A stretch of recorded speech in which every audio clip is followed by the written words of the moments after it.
बात का बतंगड़ बनाना तो पीटीआई पे ख़त्म है, लेकिन जिस तरह की सियासत इन्होंने की है वो फसाद फिल अर्ज़ के मुतरादिफ है। फसाद फिल अर्ज़ क्या है? इस तरह की बातों को फैलाना और लोगों को बावर कराना जिसके नतीजे में मुल्की इस्तेहकाम ख़तरे में पड़ जाए, इसे भी हम फसाद फिल अर्ज़ कहेंगे। और जो हमारे काबरीन हैं वो हुकूमत के हैं या इस्टेब्लिशमेंट के हैं, उनसे बारहा संजीदा हलकों ने ये कहा है कि जब भी आप पीटीआई के साथ मुज़ाकरात करें तो उसके लिए एसओपी पहले तय कर लें। आपको इल्म होना चाहिए कि कहाँ किस वक्त कैसे मिलना है। अब ताज़ा तरीन वाक़या जिस पर शोर मच गया है, army chief general Syed Asim Munir साहब पेशावर गए। उन्होंने तमाम सियासी जमातों के रहनुमाओं से वहाँ मुलाकात की। अब मुलाकात का मकसद क्या था? केपीके की जो सूरत हाल है वो किसी से पोशीदा नहीं। टीटीपी को केपीके में कौन वापस लाया, हंगामा रही, कत्लो गारत कैसे शुरू हुई, यहाँ तक मामलात गड़बड़ हैं कि वज़ीर आला केपीके अली अमीन गंडापुर साहब मगरिब के बाद अपने घर नहीं जा सकते। डेरा इस्माइल खां में जो उनका भाई घर है वहाँ नहीं जा सकते। मौलाना फजल रहमान बारहा बता चुके हैं, वो भी डेरा इस्माइल खां के रहने वाले हैं, कि वहाँ दिन के टाइम भी किसी की जान व माल महफूज नहीं। लॉ एंड ऑर्डर की सूरत हाल इतनी तशवीशनाक हो चुकी है। एक कर्नल साहब के वालिद साहब फौत हो गए, सर्विंग कर्नल, उनके भाई दो, वो भी बड़े सीनियर अफसरान थे। वो डेरा इस्माइल खां की मस्जिद में बैठकर लोगों से जो ताज़ियत के लिए आए थे मुलाकातें कर रहे थे। आप अंदाज़ा करें कि शहर के अंदर, सेटल्ड एरिया के अंदर तालिबान का एक गिरोह आया टीटीपी का और उन्हें अगवा करके ले गया। बाद में मुशरान बीच में पड़े और उसके बाद उनको रिहाई मिली, लेकिन ये चीज़ बड़ी तशवीशनाक थी। अब अमन अमान की सूरत हाल हमने देखा कि पारा चनार के हवाले से जो खौफनाक हालात पैदा हुए हैं वो किसी से पोशीदा नहीं है। यानी कि सूबाई हुकूमत की जिम्मेदारी है।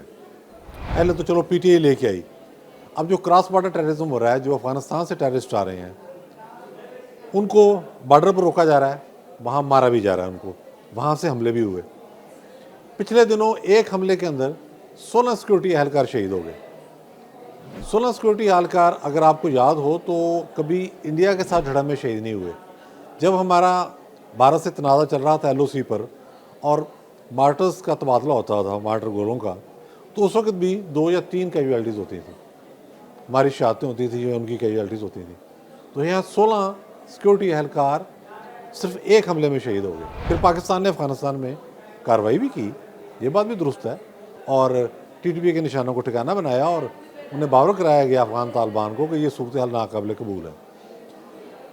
अब ये बात कॉमन सेंस की थी कि जनरल सैयद आसिम मुनीर जहाँ गए हैं तो वो ये लॉ एंड ऑर्डर की सूरत हाल के वास्ते पहने गए हैं कि हमने अब जो कार्रवाई करनी है उसकी नेचर कॉम्बिंग ऑपरेशन की होगी, स्टिंग ऑपरेशन की होगी, जो भी होगी।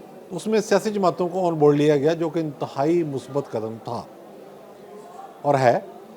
इस मौके को गनीमत जानते हुए पीटीआई वालों ने रिक्वेस्ट की कि हम आपसे मिलना चाहते हैं अलहदगी में भी। ज़ाहिर है एक जो स्टेचर होता है गवर्नर का वो अपनी ज़ाहिर अहमियत रखता है। किसी सूबे का वज़ीर आला, ख़ुसूसन वो किसी बड़ी जमात से भी ताल्लुक़ रखता हो, तो उसका अपना एक स्टेचर होता है। उनको ये इस्तेहकाक मिल जाता है कि वो बात कर सकें। तो उनको ज़ाहिर है ब्रीफिंग जो थी वो लॉ एंड ऑर्डर के वाले से थी, इसी मौजू पर गुफ्तगू हुई। लेकिन हुआ क्या, इस सारी चीज़ को मैनिपुलेट किया गया और जेल के अंदर बैठे बानी पीटीआई ने कहा कि जी मामला सेटल हो रहे हैं, और कल से जो इनके सोशल मीडिया सैलरों ने कैंपेन चला दी कि रस्सी का सिरा हाथ आ गया है, अब सारी गिरें खुल जाएंगी। हालांकि मामला सिरे से ऐसा था ही नहीं। फिर उसके बाद हमने देखा कि बानी पीटीआई कह रहे हैं कि जो मुलाकात रही वो बड़ी खुशाइंद रही और इसके मुस्बत नतीजे सामने आएंगे। अगर जेल में बैठा बंदा ये कह रहा है तो उसका मतलब ये है कि सारी की सारी गुफ्तगू, यानी कि उसका क्लेम है, सारी की सारी गुफ्तगू जो बैरिस्टर गौहर अली अमीन गंडापुर की आर्मी चीफ के साथ हुई उसमें सियासी मामला ज़ेर बहस आए। सियासी ही नहीं, अदालती मामला भी ज़ेर बहस आए। इस हद तक आए कि जैसे आर्मी चीफ ने कहा हो कि आपको सारे केसेस ख़त्म करके आपको हम बाहर ले आएंगे, ये इंप्रेशन दिया गया। बल्कि वो तो इस तरह से शादियाने बजाने लगे कि जैसे इक़्तिदार उनको वापस मिल जाएगा।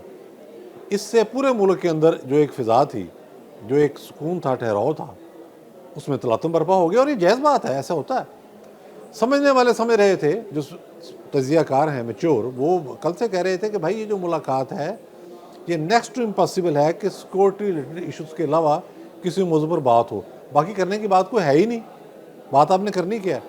लेकिन इन्होंने इतनी धमा चौकड़ी मचाई कि आज फिर ज़राए के हवाले से, सिक्योरिटी ज़राए, वो आपको पता कौन है, मुझे जिक्र करने की जरूरत नहीं है, वहाँ से ये खबर जारी करनी पड़ी कि इस मुलाकात में सिवाय लॉ एंड ऑर्डर की सूरत हाल और फ़ौज जिस तरीके से उस मामलात को पैरामिलिट्री ट्रूप्स और बाकी सिक्योरिटी एजेंसीज की मदद से उस सारी सूरत हाल को कंट्रोल करना चाह रही है, वो अमल क्या होगा, लाया अमल क्या होगा, उससे आगाह किया गया।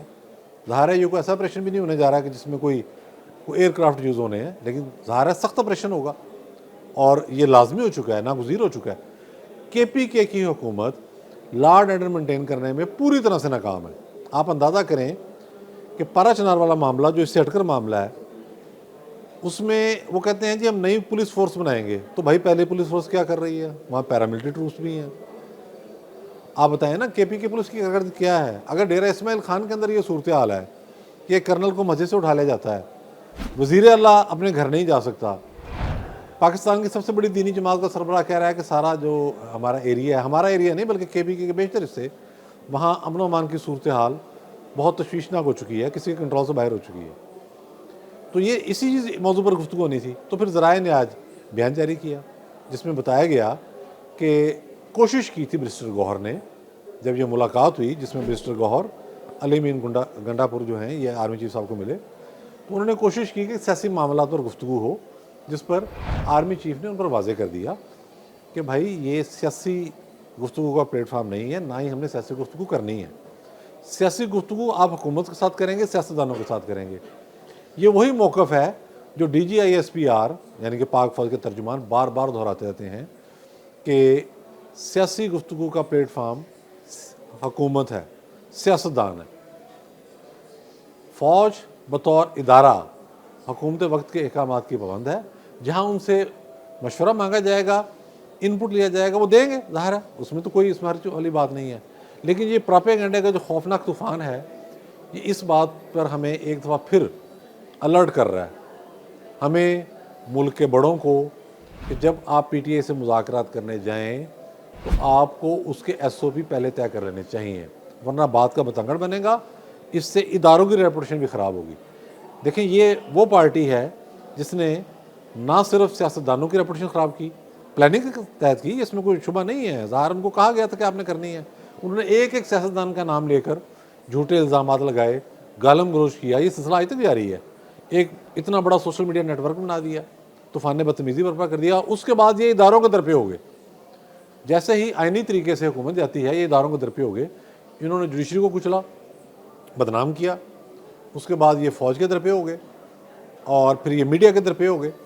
जो इनकी बात ना सुने उसका ये हुलिया ख़राब करने की कोशिश करते हैं। तो यहाँ इदारों के जो बड़े हैं उनको भी ये चाहिए कि जब मुलाकात के लिए जाएं, तरीक़ेकार ऐसा हो कि जिसमें किसी को बाद में कोई ऐसी बात करने का मौका हरगिज़ ना मिले कि वो ये कह सके कि मैंने ये मुतालबा कर दिया, वहाँ से ये जवाब आया है।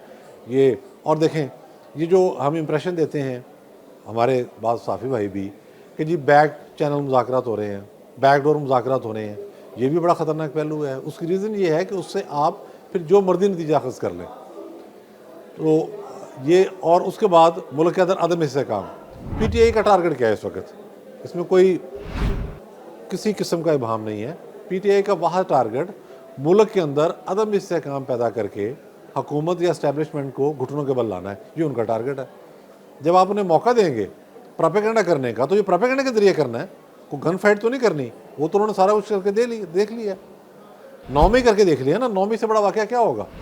जब आपने कोर कमांडर हाउस नहीं छोड़ा, GHQ नहीं छोड़ा, ISI के दफातर नहीं छोड़े, एयरफोर्स की इंस्टॉलेशन नहीं छोड़ी, तो उसके बाद क्या रह गया बाकी?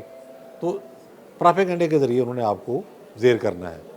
ये इस बात की ज़रूरत जो है पहले से बहुत ज़्यादा बढ़ गई है कि आने वाले दिनों में जो मुज़ाकरात हों उसमें पूरी तवज्जो के साथ और उसमें स्टेक होल्डर इस तरह से बैठे हों कि जो बात हो वो उसी वक्त सामने आ जाए। जितनी आप ट्रांसपेरेंसी रखेंगे मुल्क के अंदर उतना इस्तेहकाम रहेगा, वरना जो टोला मुल्क में अदम इस्तेहकाम पैदा करना चाह रहा है वो अपनी कोशिशों में खुदा न खास्ता कामयाब हो जाएगा। बहुत शुक्रिया।